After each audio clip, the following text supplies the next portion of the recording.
नमस्कार। उम्मीद है आपने दीपावली बहुत अच्छे से सेफली मनाई होगी। आपकी बहुत सारे विशेष के लिए तहे दिल से धन्यवाद। इसी तरीके से अमलान पाक से जुड़े रहिएगा। दीपावली के आसपास ये जो वक्त होता है, इस वक्त सर्दी की थोड़ी थोड़ी शुरुआत होने लग जाती है और इस वक्त हमें बगीचे में बहुत सारे काम भी करने होते हैं। कई काम मैं कर चुकी हूँ, कुछ अभी और भी बाकी है। तो मैं क्या कर चुकी हूँ, क्या करने वाली हूँ, सब आपको आज की वीडियो में बताती हूँ, ताकि आप भी वो सब काम कर लें, ताकि जो आने वाला विंटर गार्डन है वो बहुत रंगीन खुशगवार सा लगे। तो क्या क्या करेंगे देखते रहिएगा, बने रहिएगा। मैं हूँ अंजना, वेलकम टू अमलान पाक। सबसे पहला जो काम करना है, और शायद आप कर चुके होंगे दिवाली की तैयारी में, कि जितने भी पौधों में आपको पीली पत्तियां दिखती हैं, सूखी पत्तियां दिखती हैं, या जो पौधा बहुत आउट ऑफ शेप जा चुका है बारिश की वजह से, उसे काट के ट्रिम करके शेप में ला लीजिए। जैसे ये एक स्नोबुश का पौधा है, जिसमें जो भी थोड़ी थोड़ी सी लंबी ब्रांच आती है, उन्हें थोड़ा ट्रिम करेंगे तो धीरे धीरे ये पूरा पौधा ऐसे गोल शेप में आ जाएगा। इस वक्त तुलसी भी बहुत बढ़ गई है, बारिश में बढ़ जाती है। इसे थोड़ा थोड़ा ट्रिम कर लीजिए, तो धीरे धीरे सर्दी के बाद ये बहुत अच्छी सी शेप में रहेगा। सर्दी में तुलसी डोरमेंट हो जाएगी, थोड़ी डल दिखाई देगी। ये मैंने थनबर्जिया को शेप कर लिया है ट्रिम करके, ताकि आने वाले समय में अच्छे से फूल आए। और इसी तरीके से ये जो मेरी इनरवी की टोपियारीज हैं, हेजेस हैं, इन्हें भी कट करके शेप में ले लिया है। जितनी भी हमारी पुरानी सब्जियां थी, उनकी बेलें सूख चुकी होंगी या सूख रही होंगी। थोड़ी बहुत जो भी सब्जियां हैं, इन्हें हटा करके काट के कंज्यूम कर लीजिए। और ये सारी बेलें अब हटाने का वक्त आ चुका है। इन्हें सबको हटा करके मिट्टी को जरा खुला कर देना है, मिट्टी को हवा लगते रहना है, उसे खाद दे देना है। मिट्टी तैयार है और ये मचान खाली है अगली बेलों को चढ़ाने के लिए। टर्टल वाइन इस समय डोरमेंट हो जाएगी, बिल्कुल सूख जाएगी, तो अभी चिंता मत करिए। अगर खराब दिखाई दे रही है, इसे पूरा हटा लीजिए, जड़ अंदर रहती है। वापस जब सीजन आएगा, अपने आप टर्टल वाइन निकल आएगी, लेकिन इस वक्त बहुत खराब लगेगी, तो हटाना है। गुलाब की कटिंग अक्टूबर में होती है। मैंने गुलाब की ट्रिमिंग कर दी थी 10-15 दिन पहले, तो ये नई पत्तियां आ गई हैं, नई कलियां, नए फूल आने लगे हैं। इस वक्त खूब बढ़िया इन्हें खाना पीना दीजिए, तो पूरी सर्दी आपको भरपूर फूल मिलेंगे। बोगनविला की भी ट्रिमिंग करने के बाद अब थोड़े थोड़े फूल आने लगे हैं। और जब हम ट्रिमिंग करते हैं तो उस वक्त इस तरीके से गुच्छे में फूल दिखाई देते हैं, तो एक साथ लगे हुए फूल बहुत सुंदर लगते हैं। गुड़हल की वक्त वक्त पर ट्रिमिंग होती रहती है। ये सभी पौधे अपनी शेप में आ चुके हैं। कोई इसमें पीली पत्ती, जली हुई पत्ती, किसी भी किस्म की खराब पत्ती नहीं है, ट्रिम्ड है। तो जैसे हम तैयार होते हैं, वैसे दिवाली में इनको भी तैयार कर लिया था, इसीलिए ये काम हो चुका है। इसके अलावा मैंने खाद डाल दी है। खाद डालने से पहले थोड़े दिन मिट्टी को थोड़ी धूप लगा देनी चाहिए, हवा लगा देनी चाहिए। उसके बाद अच्छे से खाद डाल के अपने बेड्स तैयार कर लीजिए। इन सभी गमलों से गर्मी के फूल निकल के खाली हो चुके हैं।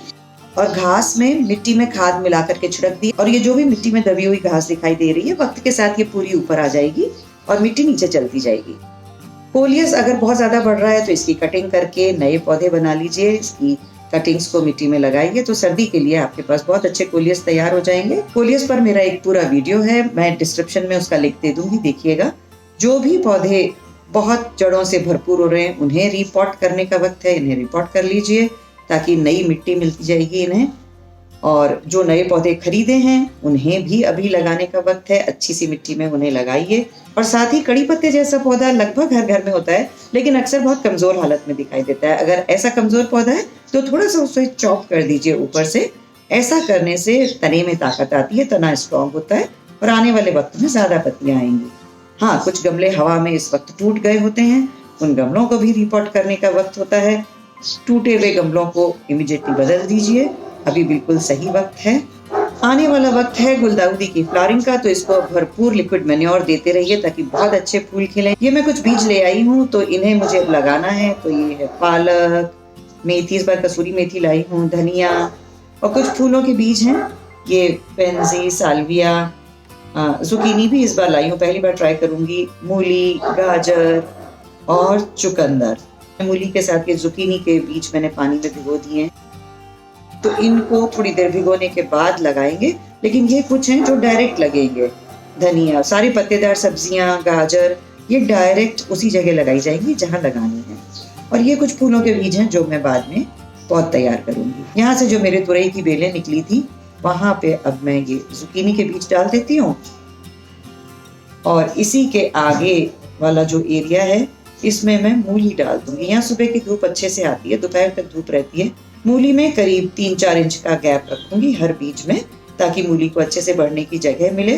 तो यहाँ 3 रोज मूली की हो गई हैं पूरे टब में। ये जेड के पीछे मेरे दूसरे टब में चुकंदर लगा रही हूँ। चुकंदर में करीब 4 से 5 इंच की दूरी रखूंगी और जेड के पीछे उसकी लाल पत्तियां बहुत ही खूबसूरत दिखनी चाहिए। एक और ये टब है जिसमें मैं गाजर लगाने वाली हूँ। गाजर का बीज होता है बिल्कुल जीरे के जैसा बारीक, तो इसको मैं डायरेक्ट ही डाल रही हूँ। तो इस टब में पूरे में गाजर बिखेर दूंगी करीब 2-3 इंच की दूरी पर। और ये है मेरे कुछ कंटेनर्स के ढक्कन जिसमें मैं ये पालक लगाने वाली हूँ। तो पालक को हमेशा इंस्टॉलमेंट्स में लगाना चाहिए। कुछ पालक मैंने पहले लगा ली थी, ये अब लगा रही हूँ। अभी भी कुछ बीज बचा के रखें, तो ऐसे इंस्टॉलमेंट्स में लगाते जाएंगे तो कंटेनर्स पालक मिलती रहेगी। ये पिछली वाली पालक थोड़ी सी उगी थी, तो इसके पत्ते आज यूज करेंगे। इसका सूप बनने वाला है आज शाम को। इतना ही निकलता है पहली बार लगाने में। और ये है धनिये के बीज। धनिये के बीज को हमेशा ऐसे क्रश करके, स्प्लिट करके उसके बाद डाला जाता है। थोड़ा ये रंग आता है क्योंकि ये ट्रीटेड होते हैं, ये एडिबल नहीं होते सीड्स, ट्रीट करके मिलते हैं बाजार में। और घर का भी यूज कर सकते हैं हालांकि। तो फिलहाल मैं धनिया ऐसे ही जो मेरे ये बड़े गमले हैं इनके साइड में डाल रही हूँ, ताकि पहली बार का धनिया उगता रहेगा।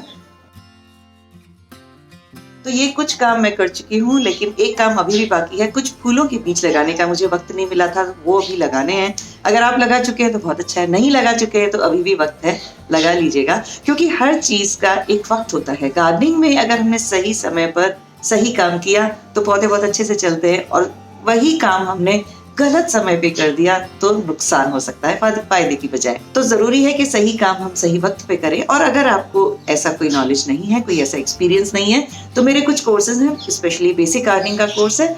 उसके रहते आपको साल भर जिंदगी भर पेड़ पौधों के साथ क्या करना है, कैसे करना है, वो सब आ जाएगा। अगर आप वो कोर्स करना चाहते हैं तो इस वीडियो के और हर वीडियो के डिस्क्रिप्शन में लर्न विद अम्लान का एक फॉर्म होता है, उसको आप देखेंगे तो वहाँ कई सारे कोर्सेज हैं। बेसिक गार्डनिंग का कोर्स भी है, वो जाके आप साइन अप अगर करते हैं तो आप कंप्लीटली अपने गार्डनिंग के लिए बेसिक नॉलेज के साथ तैयार हो जाते हैं। तो इधर उधर से इंफॉर्मेशन लेने की जरूरत नहीं पड़ती, कंफ्यूजन नहीं होता, और आप सही काम सही वक्त पे करते चले जाते हैं।